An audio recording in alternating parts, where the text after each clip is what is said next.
This exam application tutorial looks at the topic of velocity and acceleration. The question for 4 marks is explain the difference between speed and velocity. So the sub-questions here, what type of measurement is speed, what type of measurement is velocity, and explain the difference between these two types of measurements. This is very easy if you understand what I mean. So, what type of measurement is speed? Speed is a scalar quantity. What does this mean? It means the measurement changes in magnitude or size only. So basically we can see an object gets slower and faster and slower and faster. Velocity, however, is a vector quantity. So what does that mean?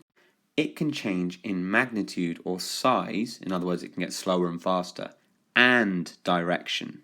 So we can see this swinging pendulum moves in one direction and the other direction, so it's changing direction, but it can get slower and faster as well.